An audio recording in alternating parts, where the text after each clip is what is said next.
What up? This is Robert Ory. Or three-pointer. Buries it. You might know me as Big Shot Bob. To Ory for three. Oh, unbelievable. This guy is off the charts. What's going on, Big Shot Bob? Robert Ory from downtown.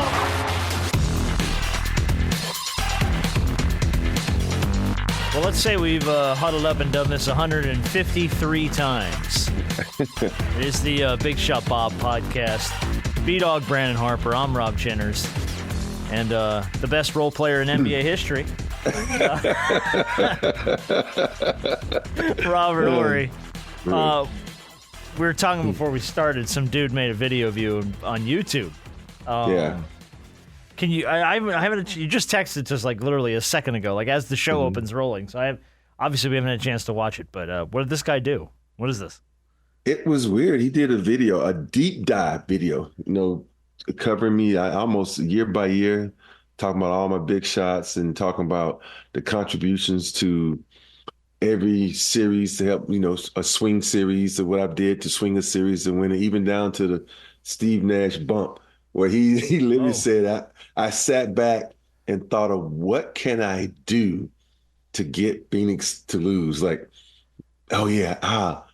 body check Steve Nash was going to cause Amari Stoudemire to come off the bench, which is their second best player, which is going to cause us to win this series. I'm like, I ain't that damn smart now. I'm smart, but I ain't that smart to know what I can make someone think.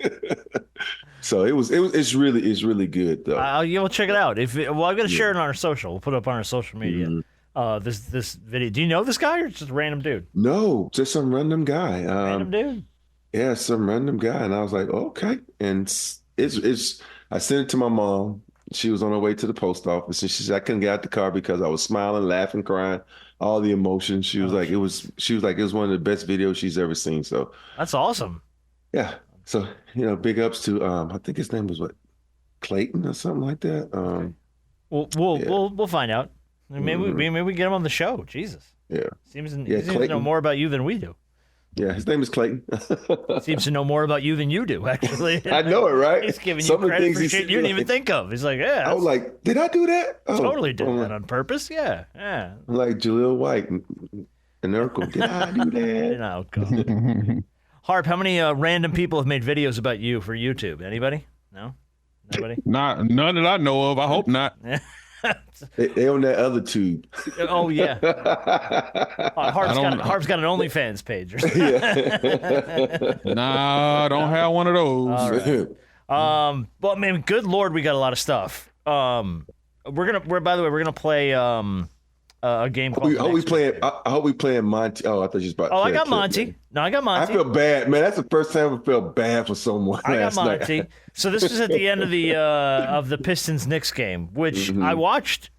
I hadn't seen, but I watched the sequence this morning, and I'm not even kidding. I think I had to watch it like 4 or 5 times to really get an idea of what was happening in that play at the end of the game. Yeah. So Monty's pissed because, and I don't know who it is, but somebody dove at one of his players' legs trying to get the ball. What's his name? Dijavinte? Yeah, so he's got a weird name. Yeah. And he said he was trying to play the ball. He goes, I wasn't trying to. I was just trying to play the ball. Which you can't really, from all the angles I've watched in this video, it's hard to tell if he's trying to foul him or it looks like he's reaching for the ball. But there was so much contact, and then there was no call. It was awful, man. So here's I cut it down to about 30 seconds. Monty came in after the post game, and he sits at the table. And I don't even think anybody got a question off. And he just lays in. The absolute worst call of the season. No call. And enough's enough. We've done it the right way. We've called the league. We've sent in clips. We're sick of hearing the same stuff over and over again. We had a chance to win the game, and the guy dove into Asar's legs, and there was a no call. That's an abomination. You cannot miss that in an NBA game, period. It's ridiculous, and we're tired of it. We just want a fair game called, period. And I got nothing else to say. We want a fair game, and that was not fair. I'm done. And then he gets up and he walks out. Not in the question. So, yeah, I'm with you. I did feel I felt bad for him in that moment. Yeah, especially because when you having the season they're having, and then you lose a game to a good team like the Knicks, that could be a That turning you point. legitimately probably should have won, could have won. And the bad thing about it was 2 bad calls down it, and then you had the verticality call. They call a foul for Josh Hart, and he makes the and one. I'm like, that's verticality. What else do you want this team to do? I'm like, man, that's the first time I felt bad for a coach and an organization, because that was just clearly 2 bad calls down the stretch. Yeah, the refs have not been the greatest this season. There's been a lot of this. There's been a lot of this year. Mm-hmm. And, I understand that, you want coaches and players to maintain some level of decorum when it comes to calling refs out and things of that nature, obviously, because you get fined. But with the amount of after every game, they come out and say, hey, we got this wrong, or we should have made this call, or we should have made that call. Do refs get fined for them coming back out and at the end of the game when there's no possible way that you can fix it, because the guys aren't going back on the court to replay it? So when you come out and say, hey, this should have been called, or this shouldn't have been called, or this, that, and the third, if I get fined on one end for calling you out, is there a fine or some type of repercussion for refs for when they make a bad call and then have to come back out and say this call should have been made, or this call shouldn't have been made in a pivotal game like that, or in a pivotal moment in the game? According to the NBA, while officials do not get punished for a single bad call, a history of calls is part of the decision in making the process for getting special work like the All-Star Game, the playoffs, and the finals, for which referees can get paid extra. So I think their motive is you make good calls, you'll get your highlight stuff. You'll get to ref in the finals. You'll get some All-Star Weekend stuff and some extra pay. But if you're consistently making bad calls, it doesn't look like there's a system in place to find them. It just they fall off of the good series. Yeah. But the thing I don't understand is, at halftime, let's say someone comes down, they shoot a 3, and they don't know if it's on the line or not, and they say, "Oh, we'll check it out later." And you got certain calls like that call right there. It was a bang bang play. Stoppage was done. I'm like, yo, I'm throwing a red flag. I know you can't review that. They should allow for possession, especially at the end of the game, where they're like, oh, you need to review that. I know I don't have a challenge or what may be, but that needs to be reviewed. Just like you would review if it was a 3 or not. You need to review stuff like that, because that is too important. Now, if the team is up 16, something like that, there's no need to review it. But this in a one-point game. A one-point game, you have to review because you have to get it right. Yeah. It's just, man, there's been a lot of this year. There's been a lot of coaches. I mean, we played Draco earlier in the year going off. He's complete crap. We had guys bringing laptops to the freaking post-game press conference and showing you clips. I mean, it's just been, and here's the thing too, is maybe I haven't seen it or maybe I haven't heard it. I haven't heard the NBA say a damn word about this. And it's been probably more of a glaring issue this season than any season, at least in recent memory for me. And I haven't heard Adam say a word about tightening up the officiating. Not a word. I think he thinks it's going to take care of itself. But I also think that each and every year they're adding a rule. They taking a rule out. They putting this rule in. Yeah. When did the gather step come in? When did, the flop rule come in? When did this charge circle come in? It's like these refs keep getting bombarded by all these different changes. And it's sometimes like enough is enough. Stop changing all these rules. And the flop rule, I saw a guy clearly flop the other night and they didn't call it.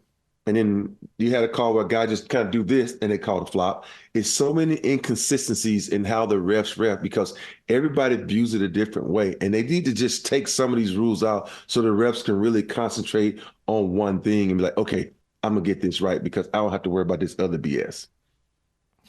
Yeah, I don't know. I don't know. I don't know what can be done. I don't know if anything can be done, because what I'm tired of seeing is after every single game, after every pivotal call, whether you should have made it or not, looking down at the bottom of the screen and said, oh, they went back and reviewed it and it should have been called. And I'm like, What does Don't that even talk do? about it. What does that do? I mean, what does that do? It just for makes a you team? mad if you're on the other side of it. It just pisses you off. Pretty much. I mean, yeah, if there's nothing that can be done after the fact, then no, let's not. Because there's nothing worse than coming back after the fact, like B said. Hey, we missed this call. Oh, we got that wrong. That's on us. Like, no Moving shit. on. Yeah, well, All America saw that bullshit, And but you three dummies. Dude, I'll tell you what, though. Like you said, Rob, the year he's having in Detroit and the year Detroit has had, I think even stupid things like that game ain't going to make a difference for them. But morally, like from the morale of that team, getting a win over a good team, in their building. it means something. It does. It has value. It means something to a team that is not going to be even close to playoff contention. Yeah. I mean, they've won like 7 games. I mean, it's I not think even. they've already been eliminated from the playoffs. Yeah, I mean, haven't they? it's just nuts. It's nuts. The season they've had. But I'm like, that happened. Was it last night? That was tough. Yeah. That was tough. I did want to mention also the Heat Pelicans fight. That was from Friday. Yes. But dude, that was another one where refs were swallowing the whistle down the stretch in that game and letting them get chippy and letting them play aggressive and letting them elbow each other out and stuff. And then it just blew up. And look, man, I love Jimmy Butler. Jimmy runs hot. So, but you cannot instigate the war that game became. The end of that game was just a full-on blowout. Yeah. That guy out of control. Hey, but the thing is, it worked in the Heat's favor, though. Well, what? You look at Jimmy only got a game, right? Yeah, but how about what Thomas Bryant got? What? Thomas 3? Bryant got 3 because he came off the bench. But Thomas Bryant didn't get no minutes. He wasn't even playing. He came off the bench to start throwing punches. Yeah. Hey, it's bad though when you I blame the Miami Heat because they have guys, they sole duty if something breaks out, jump in front of the bench and keep everybody in their area. But that didn't happen. And and to me it's just scary when it spills over into the crowd. Those are ones that worry me because now that's where innocent people can get hurt. No, I know on the back of that ticket it's the print is like this 6-point font. You can't read it for nothing. Yeah. But still, though, and I hate that it happened. But hey, they do it in hockey every day, so why not let them do it in basketball? Yeah, I don't know, man. Kevin Love and Zion were tangled up in this thing. But that wasn't even a hard foul. No, Kevin Love. Not at all. And it looked like, and I think Zion's big ass up. And that's just it. I think Zion even said that Love was trying to kind of like break his fall on his way down. Yeah. Like he wasn't just like tackling him to the ground. He was trying to prevent him from hurting himself. So, man, that's another one that got out of hand because of the officiating. Ugly. You want to talk about LeBron briefly? I know we bring up LeBron. No? Okay. No. Moving on from because I'd rather talk about court storming and stuff like that before we talk about LeBron. Okay. Well, the only reason is, man, he's all over the place today because of the Bronny stuff. What happened with the Bronny stuff? He's telling everybody. I guess ESPN pulled him off their mock draft for 2024. And everyone's, he's so he's basically just going, look, let him be a kid. Back off him. Get off him. Yeah. But the criticism is because he was the one on social media posting shit, was it like earlier in the year, last year, saying he could play right now amongst any of these guys. Yeah. So it's like, pick a lane, bro. Either he's going to play in he can play in the NBA now, or he's going to be a kid. But stop going back and forth on that. You know what's weird? Go ahead, B. I as much as I love LeBron James, sometimes I don't think he's all there. From the standpoint of you can't light a fire and then want to hide the match now that the whole forest is being set ablaze. You had no problem with mock drafts in the past. The only issue that you're having now is that your son is a part of it and it's not a favorable mock draft to you. Yeah. His numbers are his numbers. Now you want to talk about let him be a kid. Well, like you said, Rob, it wasn't that long ago when he was talking about he could play on some of these NBA teams. Bro, you can't make that statement.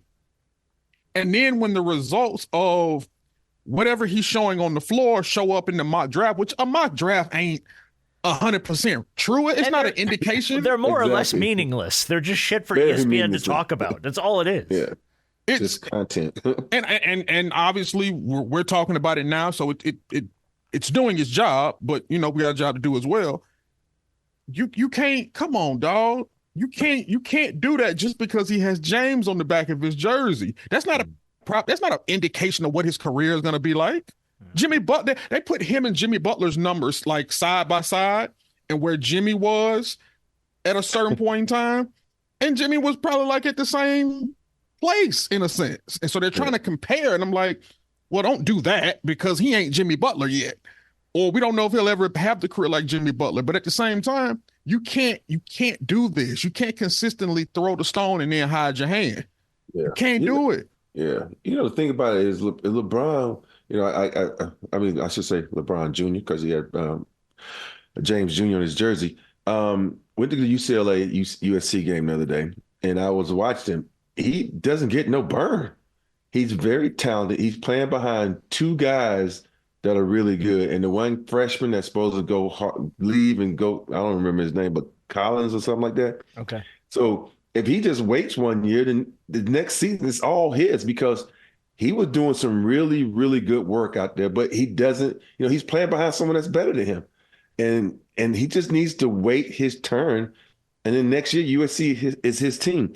But I wish I could say something to the whole world, like all these students that are in the stands, they be killing that kid, man. Why? Just because he's LeBron James' son? Yes. That is so unfair. No, it is completely unfair, but that's the reason. And it's just bad, man. People they screaming daddy's money, overrated. The dude is fucking good. It had nothing to do with his daddy's money. The dude is good, so leave the kid alone. And I just hate when these fans jump on these NBA kids. Let him live his life. He need to find his own path. And don't expect these kids to be their dads because some of them are better than their dads and some of them are not can equal up to their dad. So leave that kid alone, man. It just I want to stand up and say, I'm in the UCLA and I got to go forwards up because Christian's going the next and say, shut the hell up, leave that kid alone, man. But yeah, it is what it is. There's never going to be he's not going to be allowed to outrun the criticism. I don't care how good he becomes because it's part of the heaviest the head, Yeah. Your last name is James. And for Junior. Yeah, LeBron your name James is Jr. LeBron James. That makes it 10 times worse. So for all the special things and the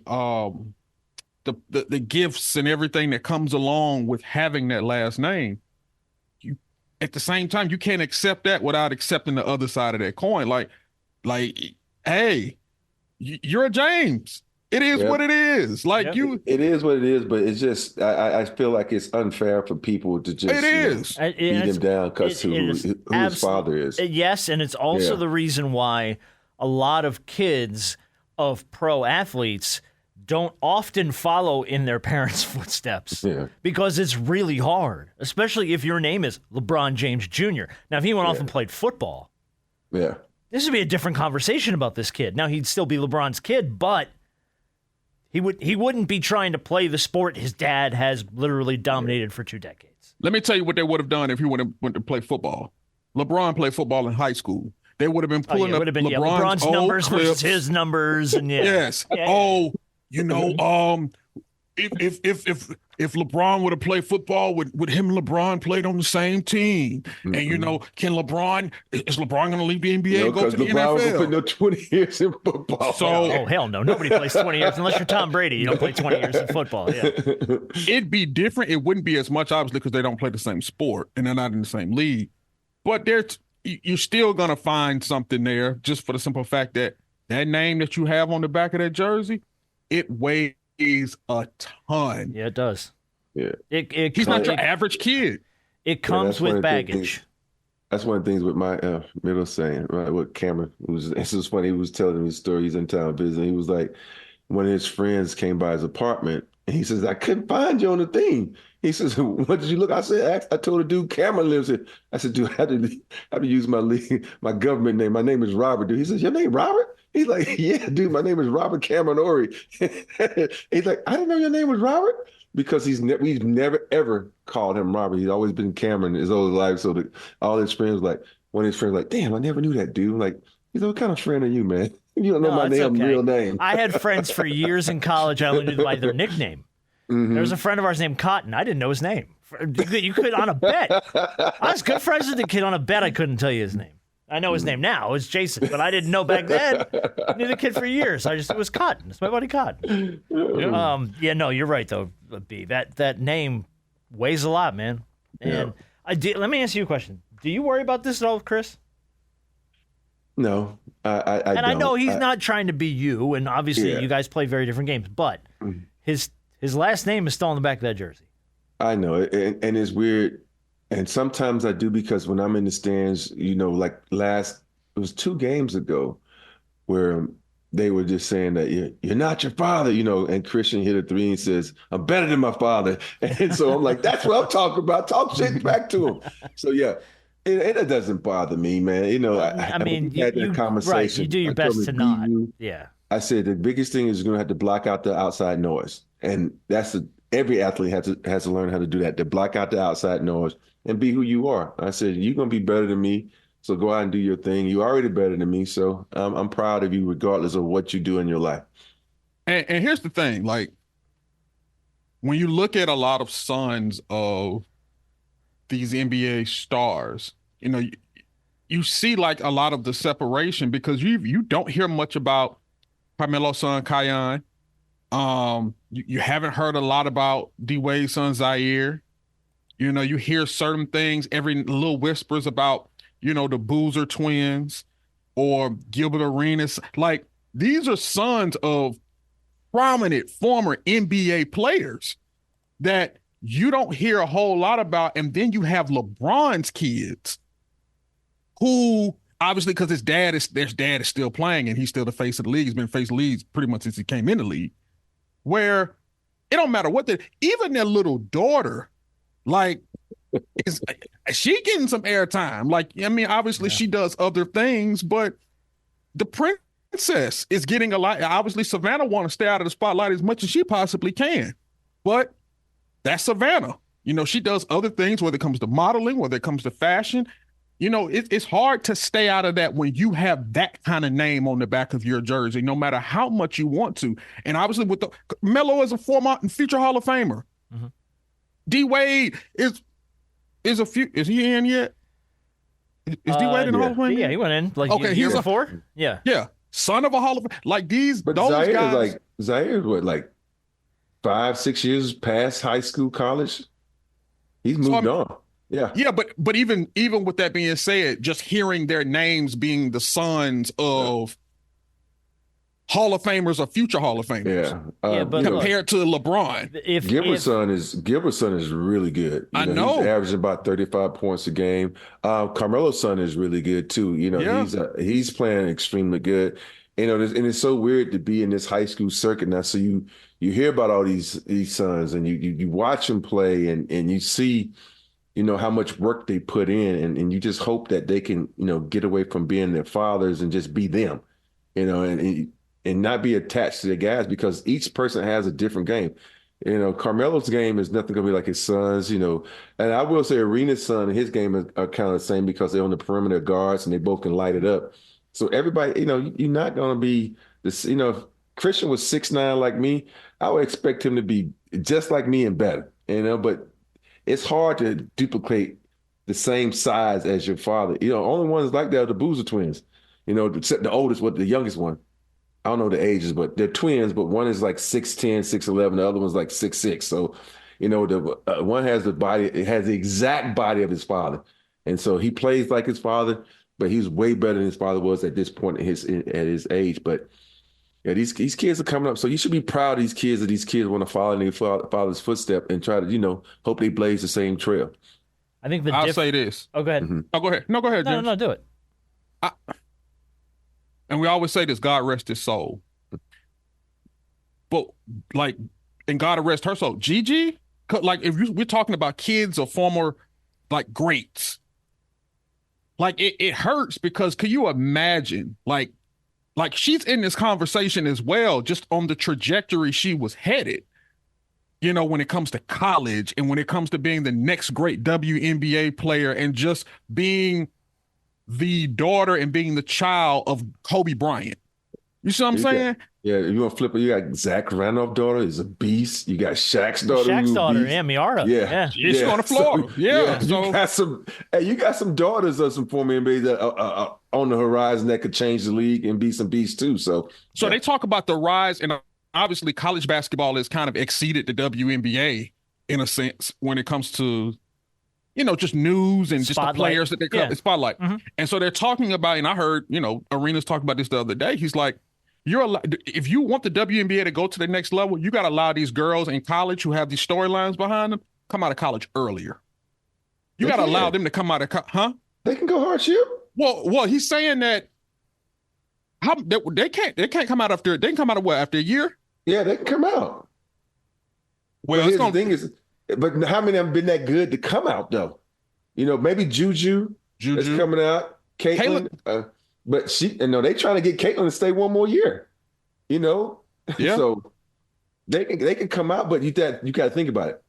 When you talk about the maturity of women and the way the bodies develop, 19-year-old women compared to 25-year-old women, it's a big difference. It's not like in the NBA. So it'll be tough on it because that's a grind on their bodies. So WNBA draft rules stipulate the college players must be 22 years old during the year of the draft, have graduated or will graduate within 3 months of the draft from a 4-year university, or have gone to a 4-year university where her original class would have graduated or will graduate within 3 months of her draft date. Totally different. Someone did hardship not too long ago. I can't remember. It was one of the girls from South Carolina or UConn left early to go to the WNBA. Yeah, totally different. So I don't think that rule applies. I think they throw it out the window. So okay. I had to research that because I know it was one girl who went hardship. I can't remember her name. That was from the WNBA.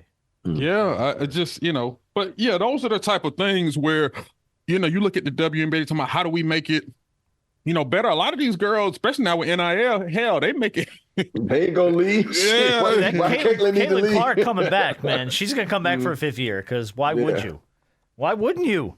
Mm-hmm. You could tower that record a little higher, make it unachievable beyond anything anybody could even think about. I don't know about unachievable because Juju putting up some numbers, but I know she's probably gonna leave early. That's tough though. Yeah, that's tough. Mm-hmm.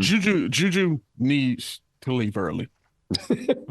And I'm saying that because my thing is sometimes you got to take them bumps and bruises young. So as you continue to develop, now at the age that I feel as though you coming into the league, you're already in the league a year or two and taking those bumps and bruises. So now you're even a better player now than what you would have been coming in at that age, coming into the WNBA. It's just taking those bumps and bruises early. I still think she needs to, from watching her play, I still think she needs to learn the game a little more because when you go to the next level, those girls play really good team basketball. Mm-hmm. And Juju right now, she sometimes takes some bad shots because she's just that much better than everybody else. So when you go to the next level, you got to understand everybody is on the same level as you. So that you kind of learn that in college. And that's what's wrong with the NBA game too, where these guys one and done, and they've been the stars of their team, and they don't know how to share the basketball. They don't know how to move without the basketball because they have the basketball in their hands the whole entire career, and so it makes it difficult to win games. And, and it's a lot of teams. I'm not gonna call anybody out. They all got like 3-year players, and that's why the team sucks because they don't know how to play team basketball. All right, well, would you like to talk about, I'm going to give you some options here. You want to do Stephen A? You want to do court storming? Court storming. You want to do court storming? Yes. So obviously this was another big story this week. Yes. Kyle Filipowski from Duke, injured on the court after they lost to Wake Forest 83-79. Duke was ranked number 8, Wake Forest unranked. Of course, everyone storms the court, and he got checked by a few fans and twisted I think he got his ankle. Knee. Twisted up. Was it his knee? Okay, it was his knee. Yeah, knee bump.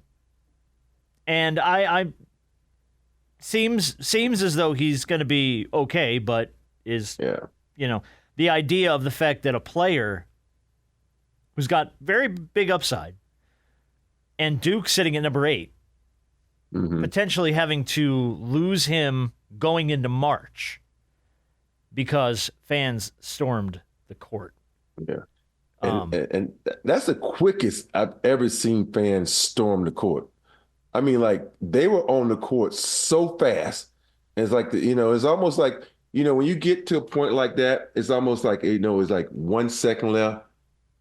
They need to call a timeout and do what Detroit Pistons did back when the Bulls beat them. Said, hey, take the players off. You cannot score. You want to storm the court, run it. They need to find something because as soon as a player punches someone, that player's in trouble. I can feel like, hey, if we in Florida, what's that rule they got in Florida? Something about when you threaten. Yeah, stand your ground. Stand your ground. Like, stand your ground. I'm like, someone run up on me like that. He looked dangerous. I had to protect myself. I know you probably going to get beat down by 30 other fans, but that one going to take the punishment. So they got to do something to protect these players. Even on the football field, that's even more dangerous because football players got helmets. They can just start knocking motherfuckers out, and they'll stop storming the field then, right? So you're more concerned about the fans getting injured because the players start whooping their ass. No, I'm worried about everybody, man, because you going to think about it. You lose a game, you're not feeling right. As soon as a fan bump into you and you catch them wrong, you can catch these hands. And it's like, and I don't think fans understand that. You don't need to run on the court just to enjoy a game. To me, it's like telling your team, oh, you really suck. And then you finally won a game, I don't understand that. But isn't that kind of like a sports tradition? Like especially in college sports, when a team that has no absolute ground to win a game wins a game, like when App State beats Michigan in football. Yeah, I could get that. I could get them just being so out of their mind excited that everyone just right onto the field. Hey, I just don't want people getting hurt. I don't want fans getting hurt. I'm with you. Players getting hurt. Stay in the damn stands. Go out and TP tear up your own damn campus. Go out there and flip over cars. Rip down those goalposts, man. We got to carry them out to the lake, throw them in the lake.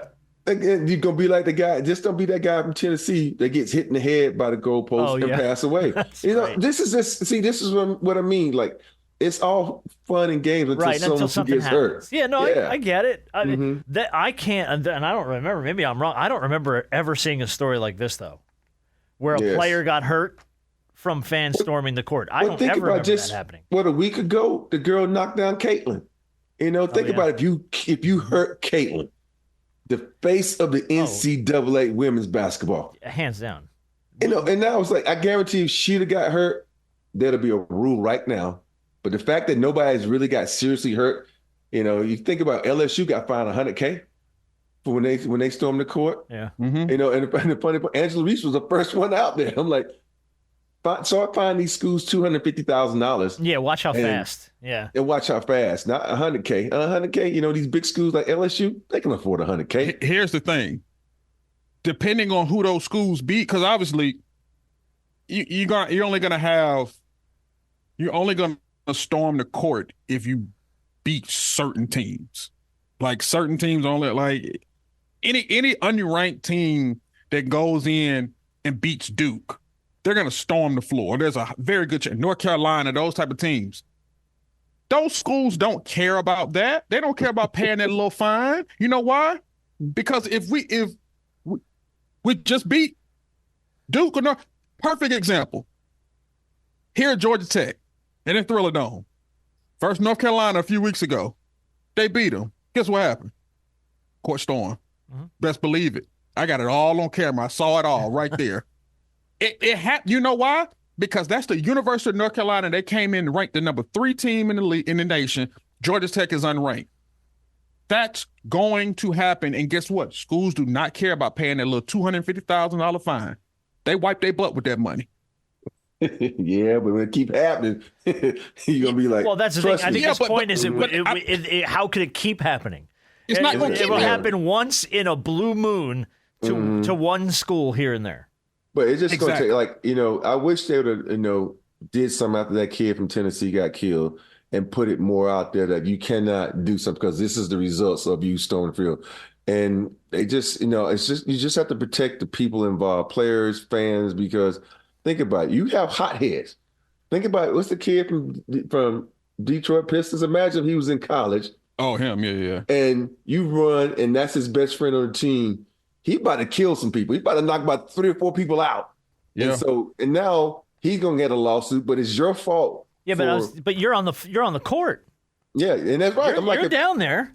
Yeah, if you're down there, you should. That's not a place for fans. Yeah, if you're down there, you cannot, and you get hit by a player, it's your own risk. You cannot press charges because you stepped into their world. It's your risk, man. Catch these hands. You're gonna run onto a football field while there's players still on the football field. That's your own risk, man. Yeah, you are entering the field of play. Yeah. I understand. I completely understand the coaches because you obviously it's a safety issue for my players. You know, I need my guys healthy.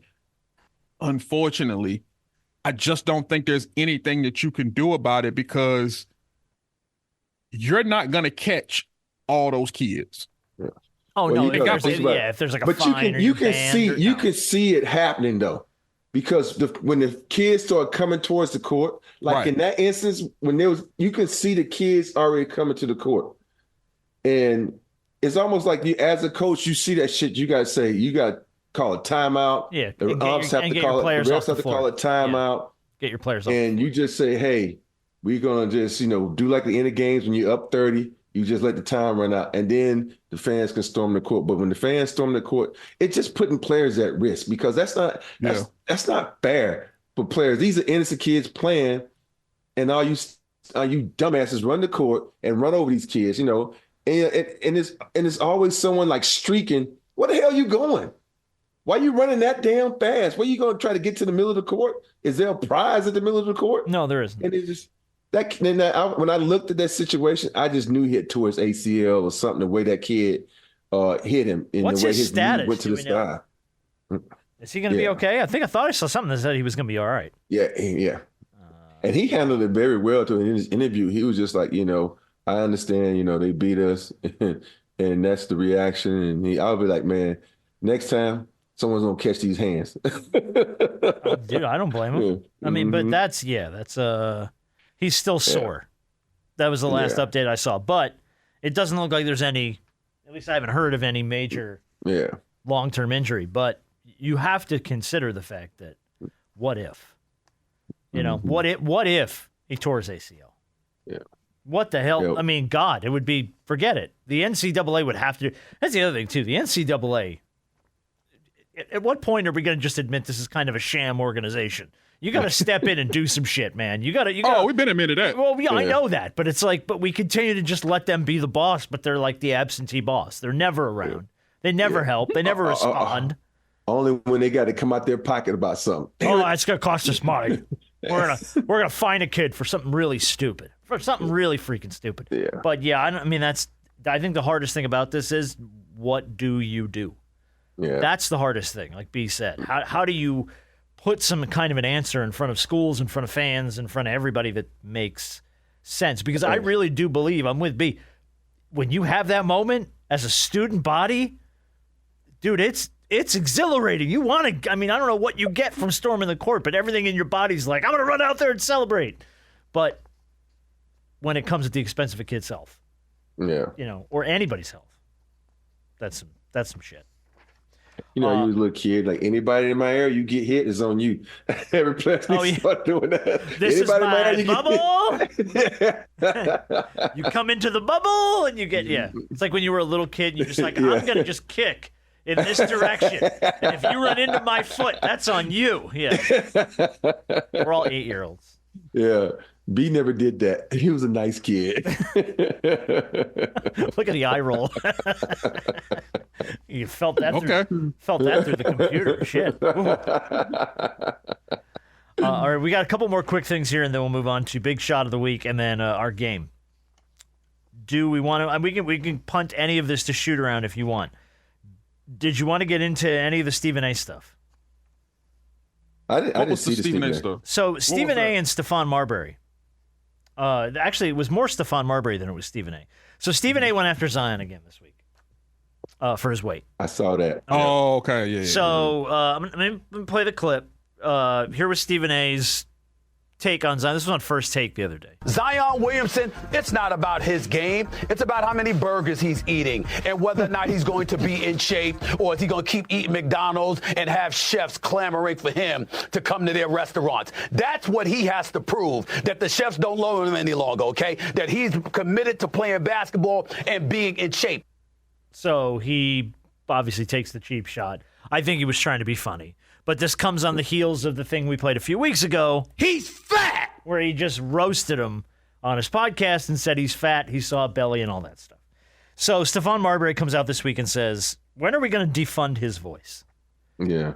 Stephon's point being, he only seems to go after black athletes this way. Taking the personal shots, the fat jokes, and all that stuff.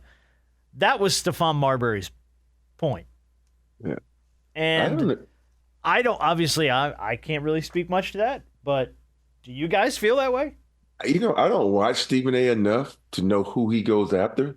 So I feel like he goes after everybody, regardless of race, creed, or whatever. I feel like it's his job to kind of be the antagonist. Yeah. But, after a while, though, you said one thing about me, let it go. Don't keep harping on it, because if you look at, everybody, all athletes aren't going to have the body you want them to have, and so just stay off Zion. If the organization's happy, but they've been winning, he's playing good, leave him alone, man. Stay in I know you want to have some content to talk about, like, let him, if the organization comes out and say, hey, Zion needs to lose some weight, then you can jump on the band. You said your piece once. Don't keep harping on it. And they didn't respond. Back. They fired back at him, and they pulled up. Obviously, it's an old thing. Funny as shit. They pulled up Stephen A.'s high school stats as their response. Here's the thing: we know Stephen A. Smith is an antagonist. This is what he gets paid to do. He is the antagonist of ESPN. He's very, very, very good at what he does. He does have the knowledge, but yes, he's an antagonist, and he will, for content's sake, for content purposes, he'll take his shots and things of that nature. And yes, it can get annoying. It definitely can get annoying because you can see it from a mile away. You know what's going to happen. You know what he's going to say. You could be talking about Stephen A. Smith or John Kincaid for me. That's a little bit of an inside joke for Harp.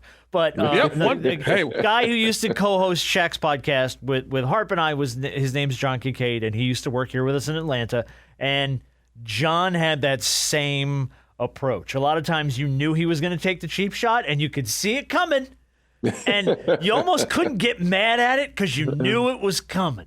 So you were just waiting for the cheap shot to go, oh, there it was. Okay. And it was like you had to have your hands up. But I get that same vibe from Stephen A., to your point. Yeah. It's coming. You know it's coming. And I got to be honest with you, as much as I really like Stephen A., I get annoyed by him. Hell yeah. Because sometimes I don't want to always hit at. Yelling. All the damn yelling. Yeah, because sometimes we focus more on the act than what he's saying. Because one, we probably heard what he's saying a million times before. And so there's just a new act that's attached to it. So, for people who may not listen to it and this is the greatest thing ever, when it's like, nah, we've seen the rabbit pull out the hat before. And so he's great at what he does, but if you're going to continue to attack Zion because of this, even when they're playing well, yeah, we know the man got to watch his weight. We know New Orleans probably may not be the best place for him with all the good food down there. But at the same time, they're playing well. He's playing well. Ease off him a bit. Now, I don't know about defunding his voice. That was Stephon Marbury. Yeah, Stephon Marbury just basically said, how much longer are we going to give credence to the shit that he says? hey, as long as ESPN want to pay him. That's absolutely right. As long as that check clears, you're going to hear him run his mouth. You know what? Because I'm going to put it to you like this. As heavy as that ESPN name is him and Pat McAfee and Uncle holding Shay. that bad boy up. And Stephen A. Smith down there with him. I mean, Shannon Sharp. Yeah, Shannon Sharp. Yeah. So it's Uncle Shay, it's Stephen A., it's Pat McAfee right now. That's the brand. So ain't no defunding no voice no time soon in the foreseeable future. Unless there's someone on the horizon coming that we don't know about. All right, quickly before we do Big Shot of the Week and play our game, have you seen the new Clippers logo? Yes. What do you think? I didn't know a Clipper was a ship. Yeah. Skipper. I just never associated the LA Clippers with a ship.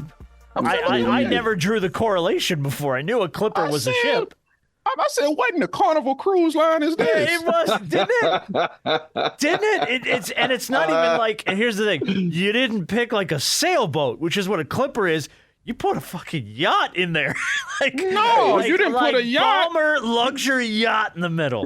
That's Bomber Cruise Line. Yeah. Does he have a cruise line?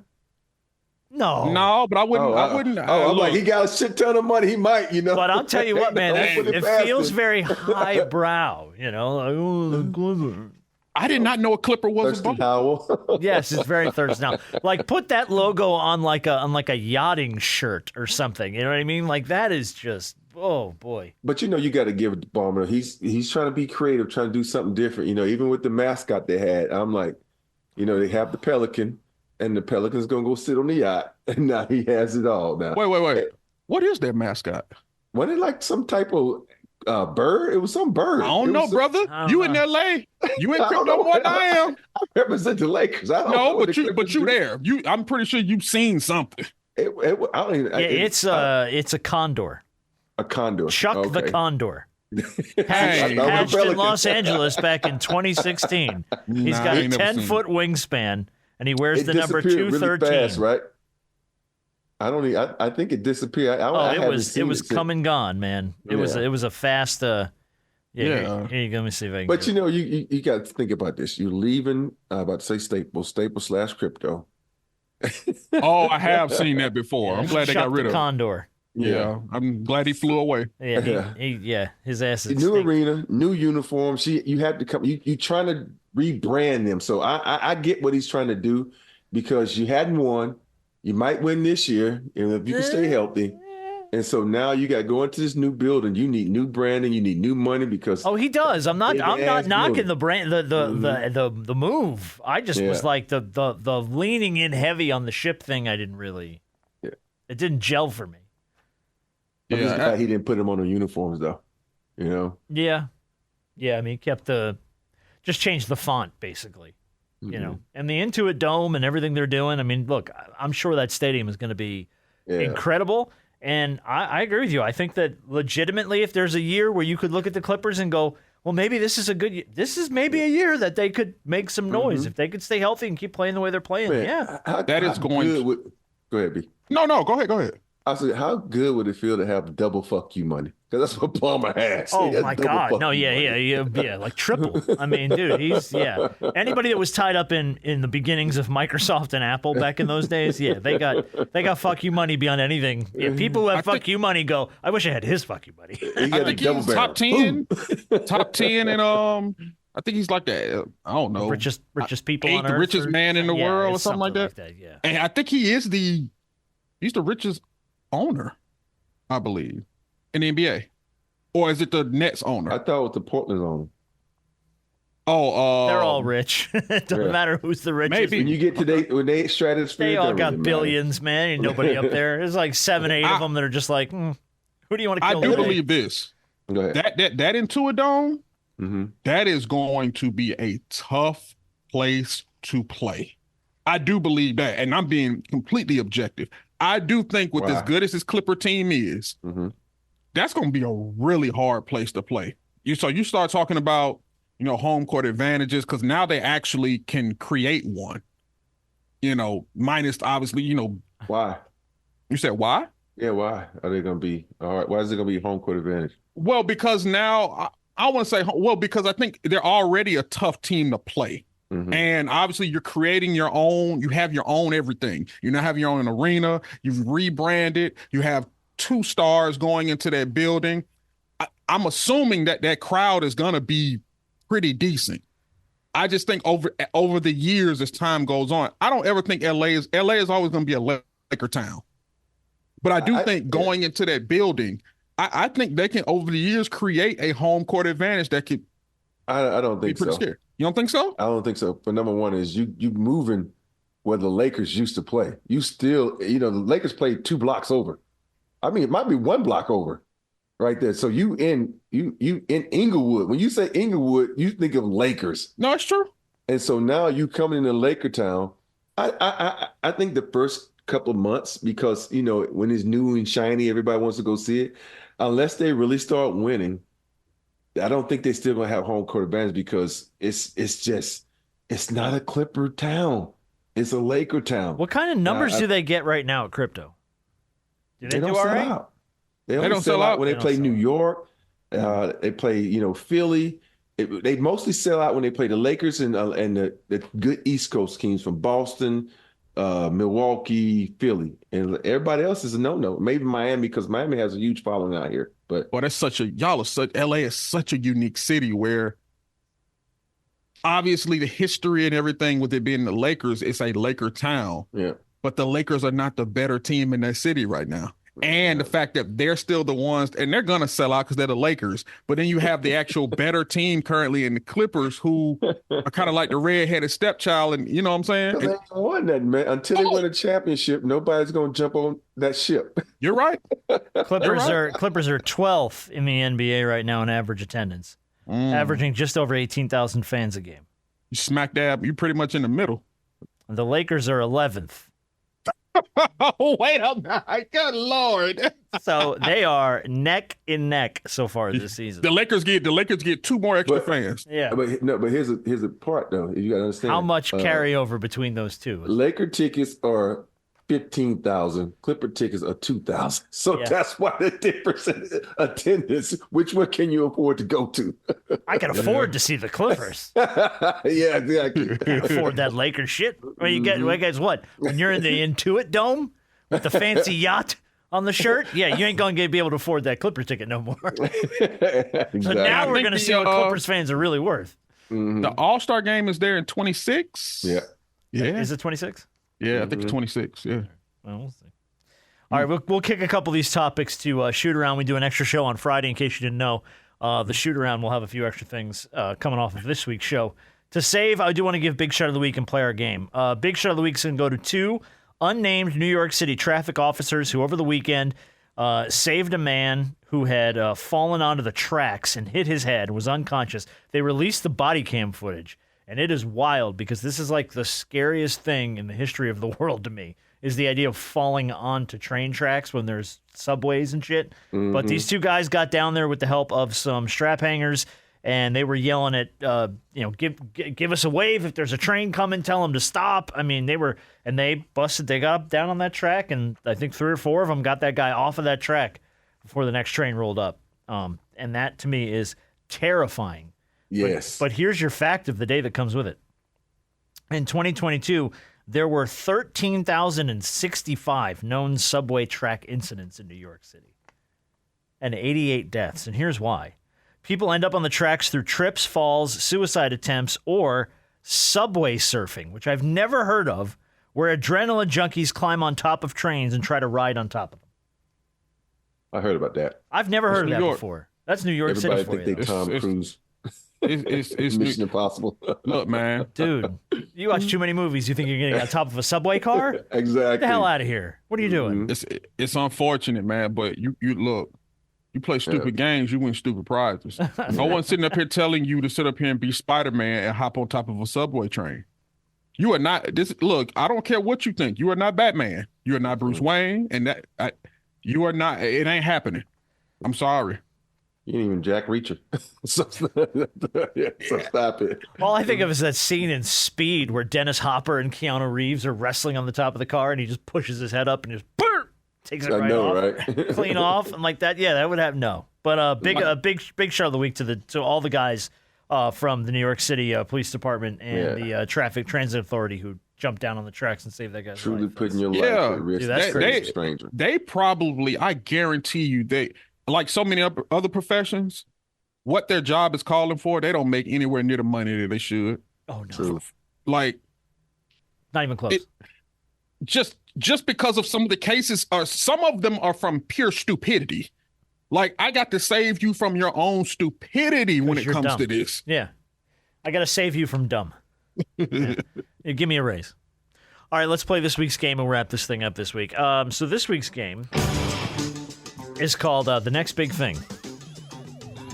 I saw some stuff online this week that I shook my head at, where I was like, how is this a real business that people operate?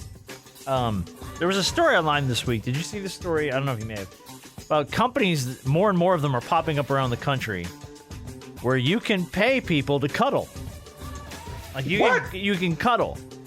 There's no sex involved. It's not dirty. Yeah, right. It's not nasty. Yeah, you go to a place and you spoon and you cuddle for like an hour. Nope. And then you bounce. And that's it. That's great. That ain't even great in theory. No. That ain't. It always ends in sex. Cuddling ends in sex. It usually happens after sex, but if you're doing it before sex, then it's going to end in sex. But anyway, so I've pulled 8 businesses here. I'm going to give you guys 8 businesses. You just got to tell me if it's a real business or if it's a fake business. Okay? Oh, I like this game. All right. This game's called The Next Big Thing. All right, number 1. Edible shoes. Yes, these are shoes that you can wear and then eat. You can order them in a huge variety of flavors, including chocolate. And while most companies that make edible shoes are also in the business of producing more conventional fare, edible shoes are a business on the rise. Is that real or is that fake? Real. I'm gonna say fake because that shit nasty. Think about you wearing some damn shoes outside. It is nasty. And then It's nasty. You're in the I don't damn want to shoes. touch my shoes after I've been out in the world. I like, when I take this- my this shoes one a little off, I tangy. wash my hands. I'm like, ugh. Why the chocolate And bitter? Hey, and if it is a real company, that's one company I'm not investing in. No, because that shit ain't gonna last I long. think it's real. This I say chocolate's fake. got cheese in it. Yeah, that's weird, man. That is a real company. That is a real company. So that's point for B-Dog. It's real from the simple fact that it's disgusting. That's true.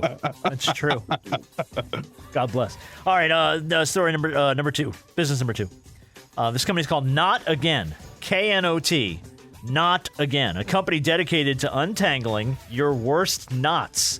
From jewelry to headphones to extension cords, they will come to you for a minimal price.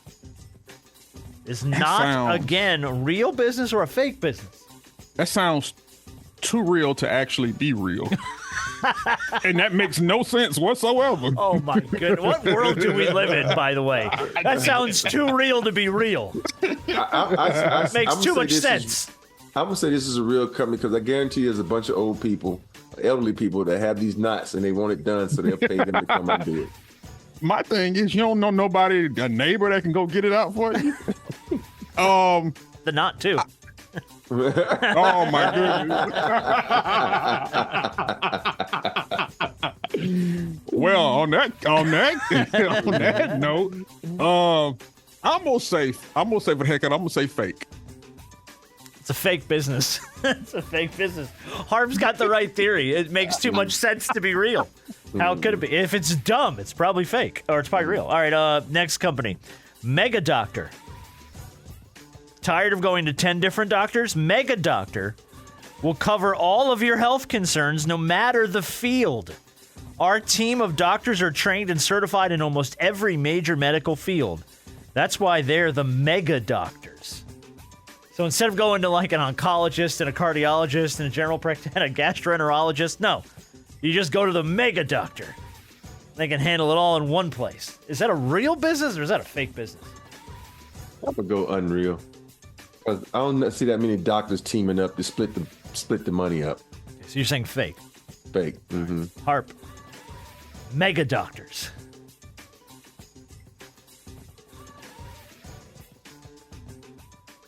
I'm going to go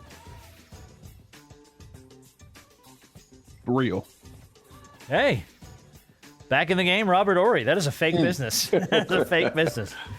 Doctors are too damn greedy to split the That's profits. what I'm saying. Yeah, They- hell no. they I'm a split cardiologist. You're going to pay me. You're going to pay my brother. And you're going to pay him. Yeah, okay. All right, business number 4. Hire goats. Have you moved to the suburbs? Forget about pricey lawnmowers and paying landscaping companies when you can hire a goat. Hire goats takes the meaning of natural and eco-friendly products to a new level by letting you rent goats to eat your grass. This instead is a of true paying business. I saw this. for landscaping. Is that real or is that fake? It's real. I saw this one. Yeah, I think this is real too. You're both right. It is a real business. I saw this one. That is giving me the most uneven shit. Rob, what's wrong with your lawn? Well, it's eaten by goats. It's not like. But And apparently, and the stench you smell, don't worry about it. That's just that's fertilizer. fine. Yeah. So they ate the lawn uneven and then shit all over it. Good job, guys. Thanks. I'll just pay a landscaper, bro. What are we even doing? All right, number 5. Virtual dating assistant. If you're fed up with the dating scene, outsource some of the work. Virtual Dating Assistants Select creates online dating profiles for you, has conversations with potential dates, plans and organizes the dates on your behalf. All you got to do is show up and be yourself. Is that a real business or is that a fake business? Real. Once again, you're both right. That is a real business. Yep. I'm gonna. I would like you to meet my representative before you ever get to meet me. That's because one of the hardest things that people have trouble with nowadays is relationships and talking to other people. So people are going to make money off of your laziness. Yeah. Ineptitude, social inadequacies. Yeah. Okay. Gotcha. All right. Number 6. Oh, Lord. Number 6. Chirp and Slurp. That just don't sound right. This is a bar for people watching and bird watching. Get sauced while you're looking at birds outside and staring creepily at the other people inside. So a bar dedicated to people who like to people watch and bird watch. Chirp and Slurp. Real business, fake business. I said fake. Fake. Once again, you're both on me. Yeah, that's a fake business. That's just that doesn't exist at all. But I do love the name Chirp and Slurp. I don't know why. All right. It just don't sound right, man. It sounds like what's the girl name? She does all the shows. She said, "You got me right here clicking and fucking." Oh God, I don't know what you're talking about. You remember the movie? What's her name? I'll tell you. I'll look it up and tell you next week. Look it up. I'll look it up on a break here. I'll tell you in a minute. All right. Ally is our 7th business. 2 to go, by the way. Ally, spelled AL-LIE. Tired of finding people to help you cover your tracks? This business is available as an on-call alibi to back up all the lies you either tell on your resume, to your boss, or to your significant other. Now you can have an ally. So is Ally a company dedicated to being your fake alibi whenever you need one? Oh, no, yeah, he knows how to run Word. He's proficient at it. Real or fake? I think real. I think real, too. I wish this was real. It's fake. Oh, it's fake. But shit, this is $1 million business idea, and I don't know why it hasn't been created yet, because we need to jump on that. You remember it was Regina Hall and About Last Night. She would talk about, she had the thing, you got me running around here clucking and fucking. Oh, no, I don't remember that. I love Regina Hall. I love Regina Hall. She's like my favorite. All right, very last one. Business number 8, Dirty Rotten Flowers. Bad breakup, good sense of humor, despite drive your decision making. Dirty Rotten Flowers is for you. This business sends bouquets of dead, rotting flowers. Yes, to the people that you dislike in your life. Yes. Hey, I'm going to say real, too, because that's the perfect I hate you Valentine's Day gift. That's 100% real. We are petty sons of bitches, aren't we?